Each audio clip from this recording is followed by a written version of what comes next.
Assalamualaikum warahmatullahi wabarakatuh. Innal hamdalillah nahmaduhu wa nasta'inuhu wa nastaghfiruh wa nu'minu bihi wa natawakkal 'alaihi. Asyhadu an la ilaha illallah wahdahu la syarikalah. Allahumma shalli ala Muhammad wa ala ali Muhammad. Amma ba'd. Alhamdulillah, segala puji kehadirat Allah Subhanahu wa taala atas segala nikmat. Allah kumpulkan kita di masjid yang mulia ini untuk melanjutkan aktivitas kita di muka bumi ini, yaitu melanjutkan aktivitas sebagai seorang hamba di hadapan Allah Subhanahu wa taala. Karena tidak ada aktivitas lain dari diri kita kecuali aktivitas sebagai seorang hamba. Jadi direktur kita itu sampingan saja.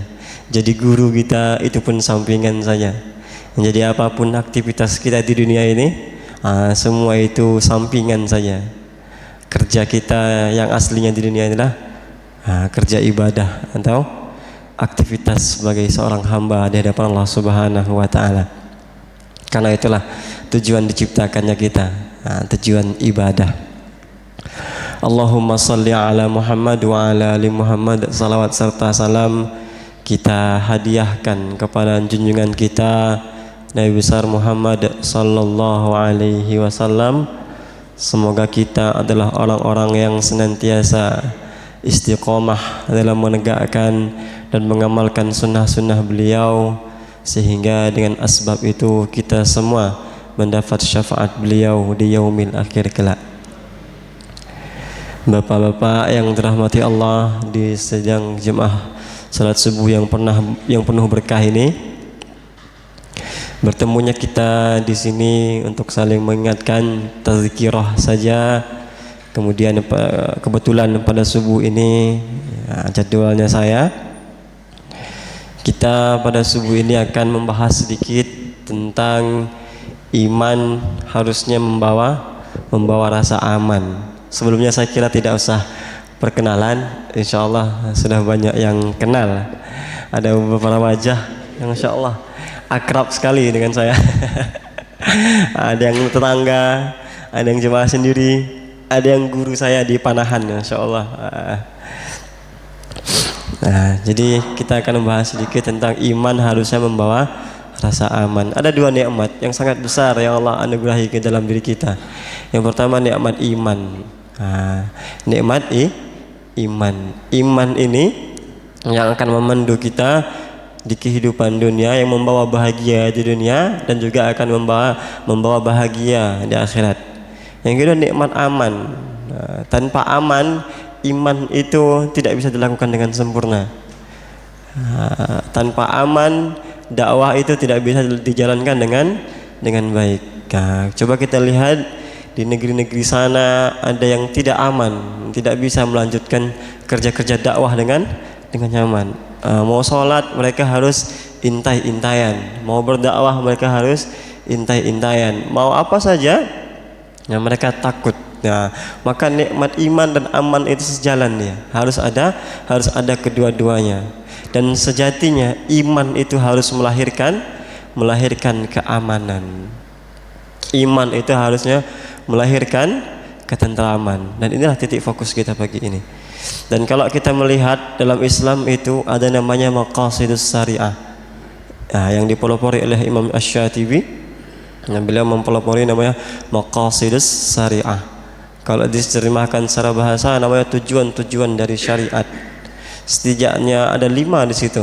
Apa gunanya tujuan-tujuan dari syariat itu? Merealisasikan, atau apa bahasa Indonesia yang mudah merealisasikan dah? Menjadikan nyata hak-hak dari kemaslahatan manusia itu sendiri. Mabadiknya atau dasar pokoknya agar manusia itu hidup aman, tentram dan nyaman. Disebutlah dia maqasidus syariah. Yang pertama tentu saja dia disebut dengan hifzuddin, menjaga agama. Karena memang kewajiban pokok manusia adalah menjaga agama. Kewajiban kita bersama adalah hifzuddin, menjaga agama. Kita harus memikirkan bersama bagaimana masjid ini tetap langgeng, bagaimana kerja dakwah itu tetap tetap ada, bagaimana azan itu tetap berkumandang. Itu hifzuddin, menjaga agama. Maka jangan sampai hilang di antara kita itu pikiran dari menjaga agama itu. Maka kita tidak masuk dalam hifzuddin itu. Harus ada itu hifzuddin, menjaga agama. Memang mustahil Islam hilang dari dunia ini. Tapi tidak mustahil Islam itu hilang di negara kita. Memang mustahil Islam hilang di dunia ini, tapi tidak mustahil Islam itu hilang di kampung kita. Kita ingat dulu Spanyol itu, Andalusia itu ditaklukkan oleh orang Islam, dikuasai oleh orang Islam bertahun-tahun. Bukit Jabal Tur itu sebelum Gibraltar namanya, dinamanya Jabal Tur dan lain sebagainya. Tapi hari ini orang Spanyol itu kalau bercerita cuma bercerita saja. Kalau dia cerita sama anaknya, anak dulu di sini orang Islam ramai sholat masjid Jumat. Kapan itu ya? Dulu, sekarang sudah tidak ada. Dulu orang Islam kalau lebaran di sini ramai sholat Idul Fitri. Kapan itu ya katanya? Tidak dulu, sekarang sudah tidak ada lagi. Memang mustahil Islam hilang di dunia, tapi tidak mustahil Islam hilang di negeri kita. Maka kita harus punya titik berat dalam menjaga agama ini. Bagaimana kita mewariskan Islam itu ke anak-anak kita, ke generasi setelah kita. Kalau kita iman kepada Allah Subhanahu wa taala, iman itulah yang harus kita warisi pula dengan anak-anak kita. Iz hadara Ya'qub, gimana ayatnya? Iz hadara Ya'qub al-mauta. Gimana? Ketika Nabi Ya'qub hendak wafat, apa yang ditanya kepada anaknya? Ma ta'budu min ba'di. Apa yang engkau sembah setelah aku? Nabi Ya'qub tidak khawatir tentang makanan anaknya, karena dia yakin makanan itu sudah ditanggung, sudah pasti oleh Allah Subhanahu wa taala. Nabi Ya'qub tidak khawatir tentang kerja anaknya, karena bukan kerja itu yang mendatangkan rezeki, karena bukan kerja itu yang menjadikan perut itu kenyang. Allah yang menjadikan perut itu kenyang. Maka Nabi Ya'qub hanya khawatir bagaimana ibadah anaknya setelah dia wafat. Dan inilah khawatiran kita bersama. Kita harus khawatir bagaimana wudunya anak-anak kita setelah kita wafat, bagaimana sholatnya anak kita setelah kita wafat, bagaimana khutbah Jumatnya anak kita setelah kita wafat. Jangan sampai setelah kita wafat 4 anak kita dorong-dorongan semua. Dorong-dorongan apa?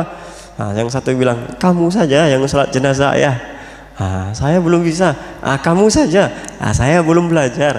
Kamu saja. Saya belum hafal ayat yang terakhir, doa yang terakhir. Padahal anaknya ada 4 atau lebih. Semuanya dorong-dorongan. Kita yang membesarkan, kita yang memberikan fasilitas, kita semua yang memberikan kenyamanan bagi dia di dunia ini. Tapi ketika kita wafat, tidak ada penghormatan terakhir, tidak ada yang kita dapat dari anak-anak kita. Itu yang pertama, hifzuddin. Yang kedua, ada namanya hifzun nafs, menjaga jiwa, menjaga jiwa. Makanya dalam Islam itu tidak boleh sembarangan membunuh. Bahkan ketika kita berburu dan tembakan kita meleset, itu pun ada hukumannya, walaupun tidak sengaja. Kenapa? Karena Islam itu agama yang sangat menjaga jiwa, menjaga nyawa seseorang. Kata Nabi, al-muslimu man salim al-muslimi min yadihi wa lisanihi. Muslim itu barang siapa yang selamat seseorang muslim yang lain dari kerja tangan dan lisannya. Tidak boleh mencacati orang lain, itu muslim, baik tangan maupun lisan. Tangannya tidak boleh memukul, tangannya tidak boleh mengambil hak, tangannya tidak boleh melukai saudaranya, dan mulutnya pun sama, tidak boleh melukai sesama temannya, tidak boleh melukai sesama kaum muslimin, tidak boleh menyakiti sesama orang-orang di sekitarnya. Kenapa? Karena kita ada asas namanya hifzun nafs, menjaga jiwa. Tidak boleh kita mengganggu orang, tidak boleh kita memakan hak-hak, tidak boleh kita menyakiti hati seseorang. Mungkin hari ini bertambah lagi, tidak hanya lisan dan tangan, status WA pun sama ya. Status WA pun tidak boleh mengganggu hari ini. Kadang-kala orang tuh tahan tangannya, tahan lisannya, status WA-nya nggak tahan, semuanya diupdate, semuanya diupdate ke story. Nah, kita belanja di pasar pun disindirnya di story. Nah, kadang-kala kita hari ini banyak nggak di sini, di luar sana ada yang ada seperti itu. Maka hari ini harus tambah juga kayaknya min lisanihi wa WhatsAppihi dan juga WhatsApp-nya. Yang ketiga hifzul mal, menjaga harta. Islam itu agama yang sangat menjaga harta. Makanya ada dalam Islam fikih muamalah. Tidak boleh mengurangi atau menambahkan timbangan. Wailul lil mutaffifin dan lain sebagainya. Kenapa? Kata Allah, wahai orang beriman, janganlah kalian makan harta sesama kalian bil batil, dengan cara-cara yang batil. Islam sangat menjaga itu, maka tidak boleh kita memakan hak-hak seseorang. Bahkan dalam Islam diajarkan kita harus membayar upah sebelum keringat pekerja kita kering. Sebelum dia, ya bukan berarti dia lagi bersimbah peluh keringat ngangkat semen di bangunan tuh, ini upahmu, bukan pada seperti itu juga. Maksudnya sebelum dia merasakan butuh sekali, ada kadang-kala kita itu sudah butuh sekali tukang bangunan kita, tukang pekerja kita, baru kita kasih upahnya. Itu tidak dibolehkan dalam Islam. Bayarlah upah sebelum keringat kering. Maka saya dulu pernah cerita, kalau di khutbah Jumat di sini dulu, ada seorang dalam kitab Risalah Al-Qusairiyah diceritakan, di Al-Um juga diceritakan, Imam Syafi'i di Al-Um juga diceritakan, ada seorang yang soleh artinya baik cakapnya, baik sopan santunnya, baik amal ibadahnya, tapi ketika dia wafat lama sekali hisabnya di hadapan Allah Subhanahu wa taala. Dicek ini apa agaknya yang membuat amalannya begitu lama di hadapan Allah Subhanahu wa taala. Ternyata dulu di dunia dia pernah diundang sebuah acara, anggaplah hari ini walimah. Dalam acara itu disuguhkan daging itu digigit, dimakannya, dikunyahnya 1, 2, 3 kunyahan, 1, 2, 3 ruas itu nyangkut di giginya. Itu kalau bahasa Arabnya selilitan dia. Pakai tanwin tanpa alif lam, selilitan ya. Nakirah dia. Yang selilitan itu kan mengganggu pikiran, hati, jiwa dan raganya. Tidak nyaman dia. Digoyang-goyangnya pakai air minum tidak terlepas juga. Dicongkel-congkel pakai jari tidak terlepas juga. Akhirnya dia pulang. Dalam perjalanan pulang dia terus mencongkel-congkel, tidak terlepas. Ketika melewati rumah saudaranya, dia lihat ada pohon kayu di depan rumah itu. Dia melipir sedikit, mematahkan ranting pohon kayu itu untuk mencongkel selilitan itu. Bayangkan matah ranting buat selilitan itu seberapa besar dia. Kalau segini besarnya itu sudah bukan buat menyongkel selilitan itu, menggepui orang selilitan bisa ya paling sebesar sebesar sedotan aqua itu. Dipatahkan sedikit itu, dicongkel selilitan, lepas itu, lega dia, dan dia tidak merasa itu bersalah, tidak merasa itu sebuah dosa. Sampai wafat dia tidak minta izin sama yang punya. Setelah dia wafat, ternyata itulah yang membuat hisabnya begitu lama di hadapan Allah Subhanahu wa taala. Bayangkan satu ranting pohon yang terambil tanpa izin pun bisa membuat hisab itu begitu lama di hadapan Allah Subhanahu wa taala. Apa kabar kita hari ini? Sudah berapa banyak ranting pohon yang kita patahkan? Sudah berapa banyak hati yang kita kecewakan? Sudah berapa banyak tangan yang menadah yang tidak kita beri? Sudah banyak pegawai kita yang sakit hati karena ucapan kita. Maka hari ini kalau masih ada ranting-ranting pohon itu, mumpung kita masih diberikan kehidupan di dunia, minta dimaaf, minta diikhlaskan sama orangnya, supaya tidak menjadi hisab yang begitu lama di hadapan Allah Subhanahu wa taala. Hifzuddin, hifzun nafs, hifzul mal, hifzul aqal. Yang keempat namanya hifzul aqal. Dalam Islam itu diajarkan hifzul aqal, menjaga akal itu agar tetap tetap waras. Bahkan akal itu dalam Islam adalah salah satu nikmat yang besar. Akal itu bahkan menjadi salah satu ukuran standar dalam menjadikan seseorang itu mukallaf atau tidak mukallaf dia. Apa itu? Dibebani hukum atau tidak dibebani hukum dia. Maka dalam Islam itu boleh seseorang itu tidak sholat, boleh seseorang tidak puasa, boleh seseorang tidak ngaji. Ada 2 syaratnya tapi. Yang pertama mati dia, yang kedua gila dia. Kalau sudah 2 kondisi itu, tidak sholat, tidak puasa, tidak gaji, tidak masalah, kan dia sudah tidak mukallaf namanya, tidak dibebani hukum. Tapi kalau selama dia masih hidup dan waras akalnya, bahkan masih cuman sekedar kedip-kedip saja dia, masih kena hukum dia, masih disebut kalau walaupun badan seluruh raganya tidak bisa bergerak sama sekali, masih bisa berkedip-kedip dia, akalnya masih waras, masih wajib sholat dia. Kata dalam Islam itu akal itu dijaga, hifzul akal. Maka kita tidak boleh mabuk, tidak boleh narkotika, tidak boleh minuman keras dan lain sebagainya. Maka nanti di akhirat nanti akan ada orang-orang yang menyesal. Orang-orang yang menyesal siapa mereka? Orang-orang yang di dunia ini kelihatannya berakal tapi tidak mau menggunakan akalnya.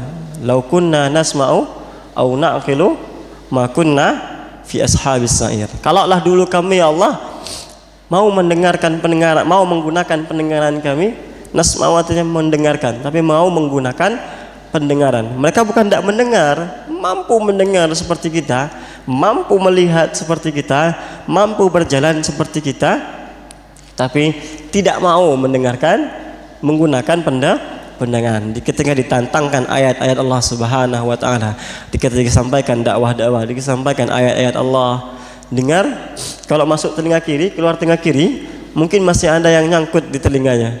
Tapi ini sudah tidak masuk telinga kiri, mental dia. Sudah tidak masuk telinga kiri, tidak keluar telinga kanan, tapi mental, tidak ada masuknya sama sekali. Dan ada orang-orang nak kilo sudah diberikan akal, tapi tidak mau menggunakan akalnya. Dia di dunia mungkin cerdas, jadi dia mungkin pintar, dia mungkin dia berkedudukan tinggi, mungkin dia pejabat, mungkin dia orang hebat, mungkin dia orang sukses, mungkin dia lebih sukses daripada kita, lebih sukses daripada orang-orang yang berdakwah, lebih sukses daripada siapapun.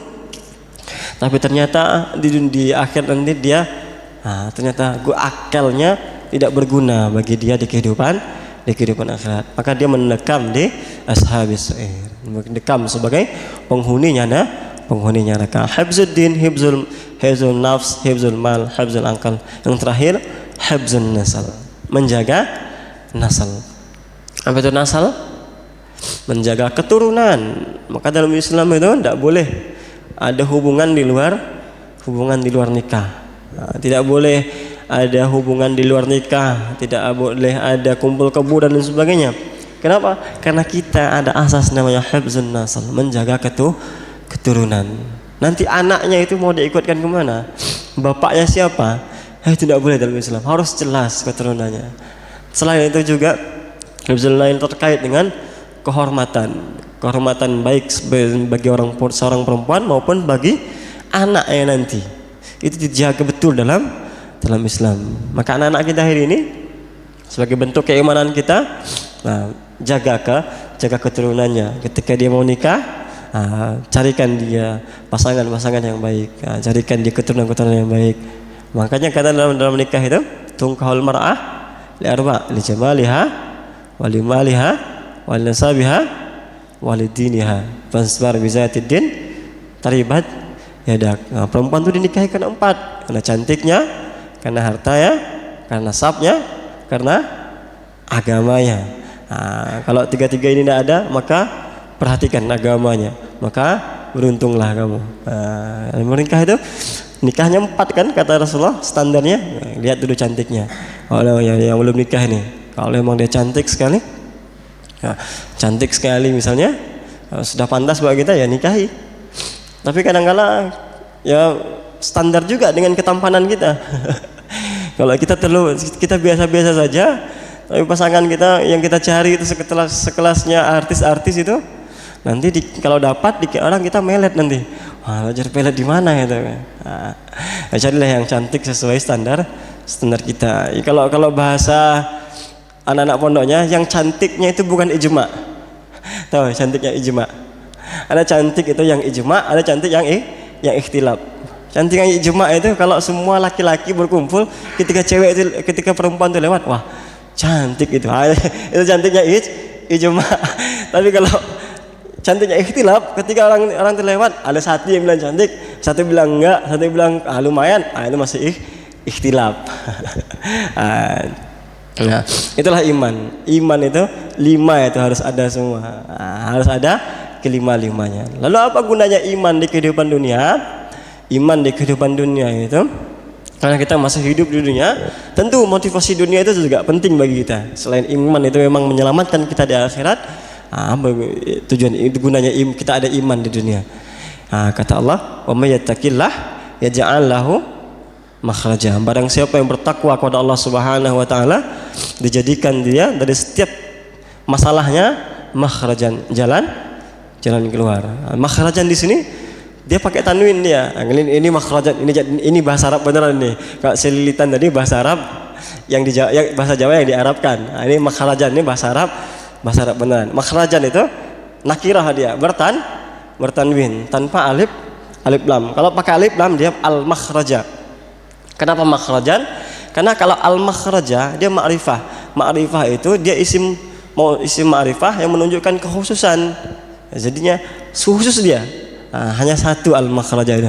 Tapi kalau makhrajan isim umum tadullu 'alal 'am, menunjukkan keumuman. Nakirah yang menunjukkan keumuman. Contohnya kita punya masjid ini.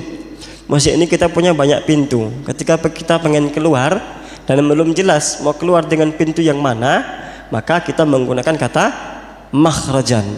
Tapi kalau sudah keluar, sudah jelas kita mau keluar pakai pintu depan, berarti dia menggunakan kata al-makhraja. Karena sudah jelas dia. Tapi Allah menggunakan kata makhrajan. Artinya Allah sedang menyampaikan kepada kita, orang iman itu, orang yang bertakwa kepada Allah Subhanahu wa taala itu, kalau dia benar imannya kepada Allah, satu masalah hidupnya, satu ruwet hidupnya, Allah hadirkan banyak jalan keluar.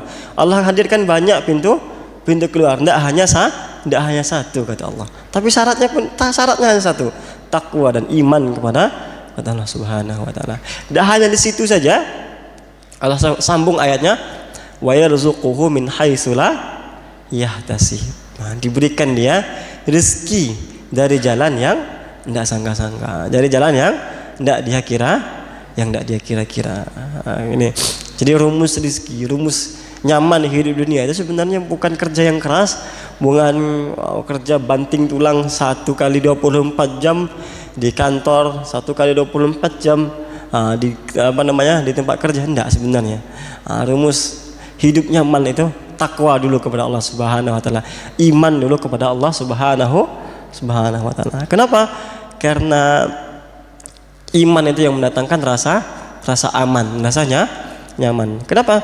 Banyak orang hari ini Bapak kayanya luar biasa, suksesnya di dunia ya, Masya Allah, jauh daripada orang-orang di sekitar kita, bahkan jauh daripada kita sendiri. Tapi mau makan dia delik dia, sembunyi takut ketahuan KPK dia. Ada pula orang itu yang sudah kaya luar biasa, uangnya nggak habis di bank itu, tapi ketika mau makan pilih-pilih dia. Ini ada santan tidak? Ini sate kambing apa sate sapi dia? Nggak bisa makan. Kenapa? Takut darah tingginya naik, takut diabetesnya naik.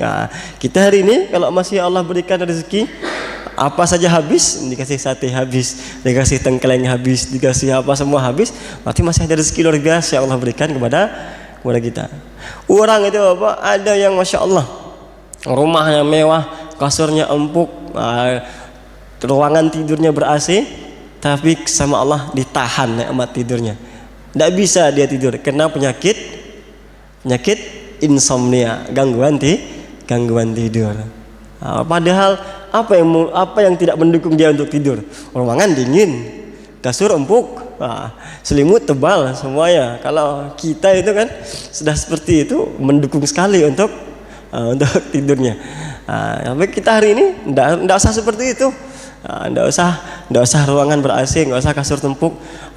Lihat ustadz yang datang saja sudah mengantuk saja sudah mengantuk saja bawaannya. Itu artinya nikmat yang luar biasa ya Allah berikan kepada kita. Makanya kalau ada yang tidur ngaji itu, ini nggak usah diganggu, sudah biarkan saja itu. Itu nikmat dari Allah Subhanahu wa Taala. Maka nikmat itu kita ngelakukan kadang pada harta yang berlimpah, tapi mana iman kepada Allah Subhanahu wa Taala. Ini juga masuk anak-anak kita yang sedang belajar, sedang kuliah, sedang menuntut ilmu lah.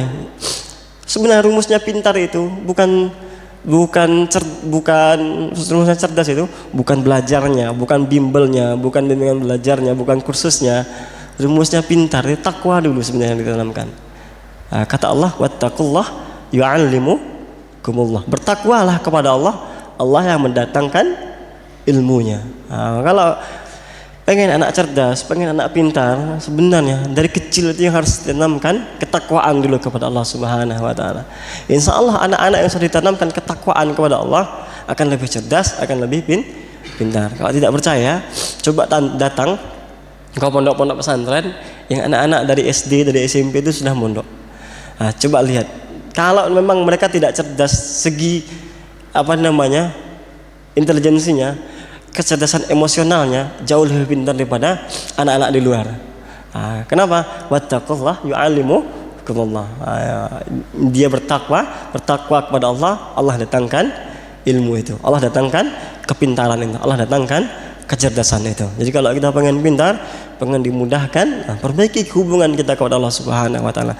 Boleh jadi susahnya kita hari ini cari makan, susahnya kita hari ini cari kehidupan, karena kita melalaikan hak-haknya Allah Subhanahu wa Taala.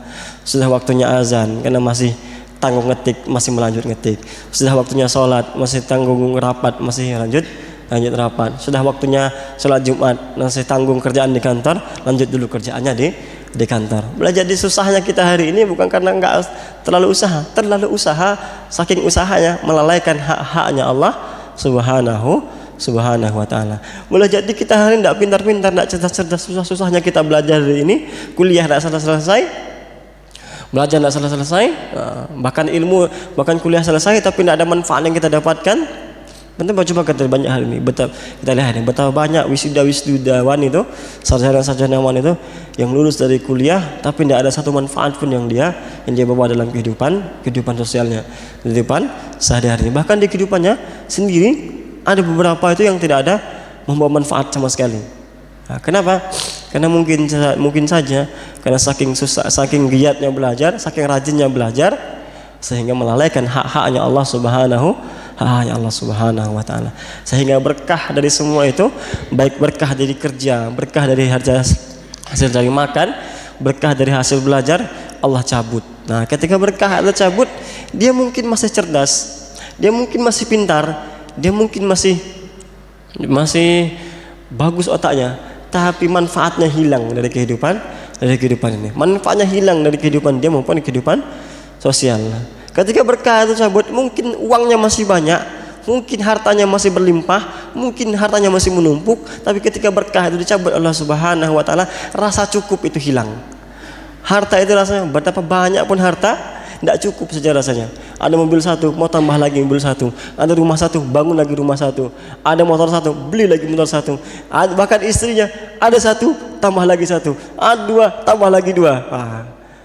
Bukan, jadi ada rasa tidak cukup di hadapan Allah Subhanahu wa Taala. Kenapa? Hilang berkahnya. Itulah gunanya iman. Iman itu agar mendatangkan rasa aman di kehidupan sosial.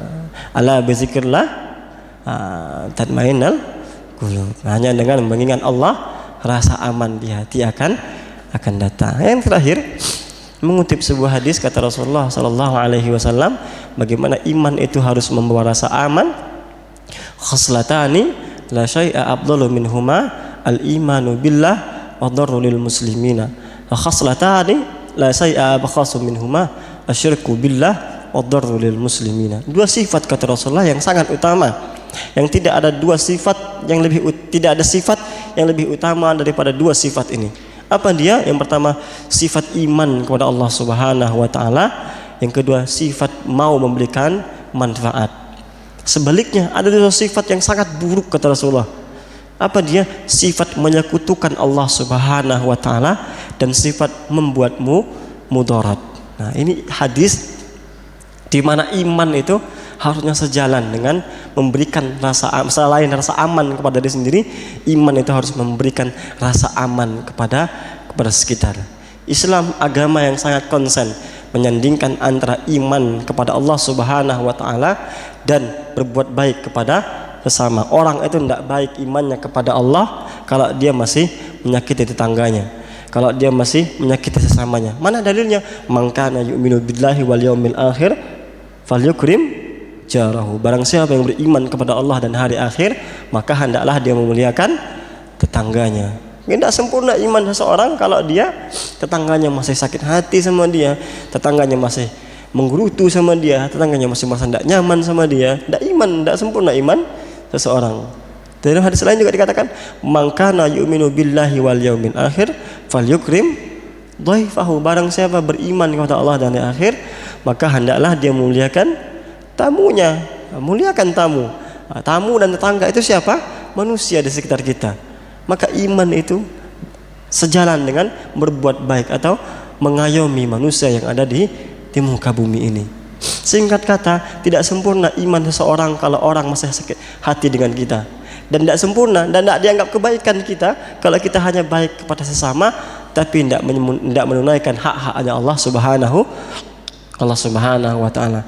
Maka hablum minallah dan hablum minan nas itu harus sejalan seiring. Dia baik kepada sesama, baik kepada Allah, baik kepada Allah dan juga baik kepada sesama. Jangankan kepada sesama kita ini, bahkan dalam Islam kepada hewan pun tidak boleh semena-mena. Bahkan bab pelihara hewan pun dibahas dalam Islam.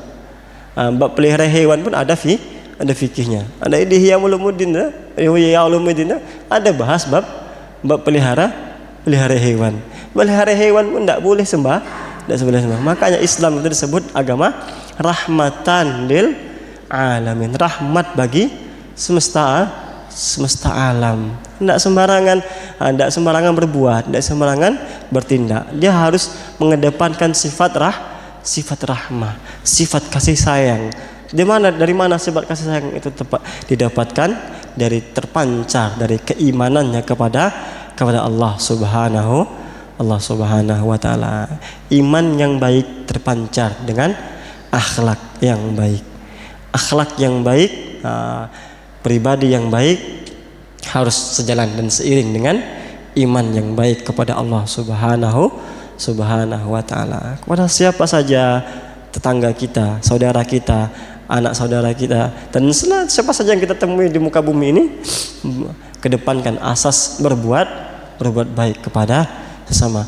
Bahkan saking iman itu tidak boleh mengganggu kemanusiaan, tidak boleh mengganggu hak-hak manusia. Di sholat pun kita tidak boleh mengganggu hak-hak seseorang. Bukankah dulu ada sahabat yang ketika sholat itu ayatnya panjang sekali, padahal dalam sholat diadukan kepada Rasulullah. Apa kata Rasulullah? Apakah kamu ingin membuat fitnah? Kata Rasulullah. Artinya diingatkan, kenapa ayatmu panjang sekali. Bahkan dalam sholat pun kita harus memikirkan kemaslahatan bersama. Kalau emang sholatnya itu bukan sholat yang harusnya panjang, maka jangan sampai terlalu panjang. Pikirkan kemaslahatan bersama. Termasuk ngaji ini. Ngaji ini sampai setengah jam saja. Maka pikirkan kemaslahatan bersama. Tadi mulainya jam 5:20, selesai jam 5:50. Pas 30 menit. Pikirkan kemaslahatan bersama. Maka saya kira cukup kajian pada subuh kali ini. Katakan Ustaz tadi 30 menit, pas 30 menit. Tidak boleh lebih, tidak boleh kurang. Saya kira cukup apa yang bisa saya sampaikan pada subuh kali ini. Lebih dan kurang saya mohon maaf. Semoga ada manfaatnya. Subhanakallahumma wa bihamdika asyhadu an la ilaha illa anta astaghfiruka wa atubu ilaik. Assalamualaikum warahmatullahi wabarakatuh.